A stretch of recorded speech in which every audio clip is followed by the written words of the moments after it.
तुम्हाला ही सुरळीची वडी आवडते का? चला तर मग जगातली सगळ्यात सोप्या पद्धतीची करूया सुरळीची वडी किंवा खांडवी।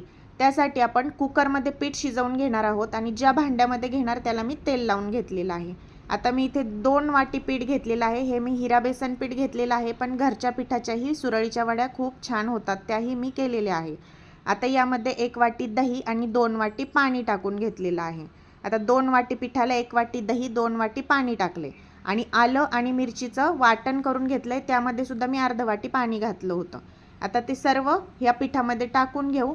त्यामध्ये टाकूया चवीपुरतं मीठ, हळद आणि हिंग आणि टेस्ट बॅलन्स करण्यासाठी 1 चमचा साखर मी यामध्ये टाकून घेतली आहे। आता सर्व मिश्रण मिक्सरला फिरवून घेऊ, म्हणजे ते छान असं एकजीव होईल आणि चाळणीच्या साहाय्याने चाळून घेऊ, म्हणजे त्यातला चोथा सगळा वेगळा होईल आणि फक्त आपल्याला स्वच्छ असं खाली ते पिठाचं पाणी मिळेल।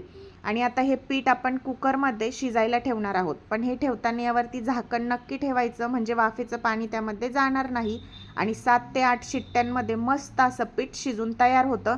अजिबात हटायची, फेटायची, हलवायची गरज नाही। कुकरला 8 शिट्ट्यांमध्ये एकदम परफेक्ट सुरळीचं पीठ असं तयार होतं। आता या पिठाला छान असं मिक्स करून घ्यायचं आहे, म्हणजे त्यामध्ये कुठल्याही प्रकारच्या गाठी किंवा लम्प्स राहणार नाही आणि पीठ असं एकजीव झालं की आता आपण ताटाला तेल लावून घेऊया। आता हे तुम्ही कडप्प्यावरही करू शकता किंवा कुठलाही सपाट पृष्ठभाग असलेल्या भांड्यामध्ये ओतून वरतून अशा पद्धतीने ह्या वड्या करून घेऊ शकता।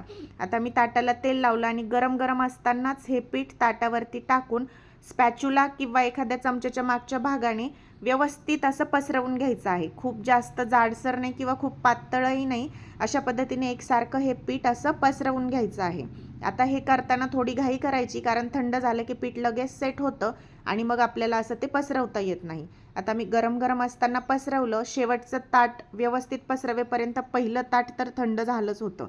मग लगेचच असं हाताला चिटकलं नाही की थंड झालं समजावं आणि सुरीच्या साहाय्याने त्याच्या अशा पद्धतीने त्याला चिरा पाडून घ्यायच्या आहेत आणि आपल्याला हव्या त्या जाड प्रमाणामध्ये सुरळीच्या वड्या वळून घ्यायच्या आहेत।